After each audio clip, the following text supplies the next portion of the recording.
Hi குட்டீஸ், இன்னைக்கு பழைய ஏற்பாட்டின் புத்தகம் அது ஆதியாகமம் 39, 40 அந்த மாதிரி வசனங்களை தான் நம்ம பார்க்க போகிறோம்.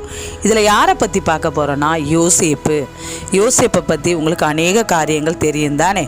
இங்கே பாருங்கள், ஒரு நாள் என்ன ஆச்சுன்னா, யோசேப்பு உங்களுக்கு அவருடைய முன்னணியம் எல்லாம் உங்களுக்கு தெரியும். அவர் தன் சகோதரனால் எகிப்து ஆளுங்கிட்ட விற்கப்பட்டார்னோ எல்லாமே உங்களுக்கு தெரியும். அப்படி விற்கப்பட்ட யோசேப்பு எகிப்துக்கு கொண்டு போகப்பட்டு அங்கே ஒருத்தர்கிட்ட கொண்டு போய் விடுறாங்க. அங்கே என்ன பண்ணுறாரு, ஒரு எஜமான் வீட்டில் அவர் தங்கியிருக்காரு. அங்கே இருக்கிறப்போ அந்த யோசேப்பினுடைய வேலைகளை பார்த்து, அவருடைய பணிவிடைகளை பார்த்து, அவருடைய உண்மைத்தன்மையை பார்த்து அந்த எஜமான் என்ன பண்ணுறாரு, யோசேப்பை தன்னுடைய வீட்டு விசாரணைக்காரனாகவும் தன்னுடைய எல்லா காரியங்களிலும் யோசேப்பை முன்னிலைப்படுத்துகிறாரு. அப்படி இருக்கப்போ அங்கே போத்திபார்னு இருப்பார் இல்லையா, அவருடைய மனைவி என்ன பண்ணுறாங்க, யோசேப்பு மீது ஆசைப்படுறாங்க.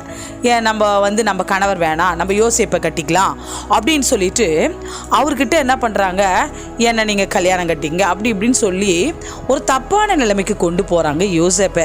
பாரு பிள்ளைங்கயா, யோசேப்பு என்ன பண்ணுறாரு, தன்னுடைய எஜமானுக்கு துரோகம் பண்ணவோ, தன்னுடைய உண்மைத்தன்மை அதில் என்ன போட்டிருக்குன்னா, கர்த்தர் யோசேப்போடு இருந்தார், அவன் காரிய சித்தி உள்ளவனானான் அப்படின்னு அந்த வசனம் 39 ஆண்டவர் அவர் கூட இருக்கிறத வெளிப்படுத்துகிறார்.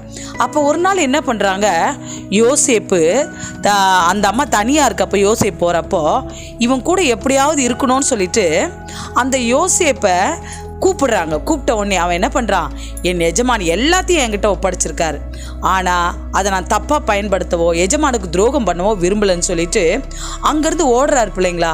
அப்போது அந்த அம்மா என்ன பண்ணுறாங்க, அந்த வீட்டு எஜமானி அவருடைய துணியை, போத்திபார் மனைவி அவருடைய ஆடையை உருவி வச்சுட்டு பயங்கரமாக சத்தம் போடுறாங்க, இவன் நம்மளுக்கு மதிக்கவே மாட்டேன்றான், இவனை சிறையில் அடைக்கணும் அப்படின்னு சொல்லிட்டு யோசேப்பு மேலே ஒரு பொல்லாத குற்றச்சாட்டு வைக்கிறாங்க பிள்ளைங்களா. அப்புறம் அவங்க வேலைக்காரங்க எல்லார்கிட்டையும் சொல்லி, தன்னுடைய கணவன்கிட்டையும் சொல்லி யோசேப்பை என்ன பண்ணுறாங்க, தீவிரமாக விசாரிக்காமல் சிறையில் அடைச்சிட்டாங்க. அப்பவும் கர்த்தர் அவனோடு இருந்தார். அவனுடைய உண்மைத்தன்மையை கண்டிப்பாக என்ன பண்ணோம், கர்த்தர் அவருக்கு வெளிப்படுத்துவார். இப்படி அவன் யோசேப்பு சிறையில் அடைக்கப்பட்டான். சிறையில் அடைக்கப்பட்டப்போ யோசேப்போடு கர்த்தர் இருந்தார். எவ்வளோ ஒரு உண்மையான காரியம் இல்லை பிள்ளைங்களா. எல்லா காரியத்திலையுமே ஆண்டவருக்கு நம்ம உண்மையாக இருக்கிறப்போ கர்த்தர் நம்மளோடு இருப்பார். அடுத்த எபிசோடில் நான் மறுபடியும் யோசேப்பை பற்றி நான் என்ன பண்ணுவேன், சொல்ல ஆரம்பிப்பேன். பாய் குட்டீஸ்.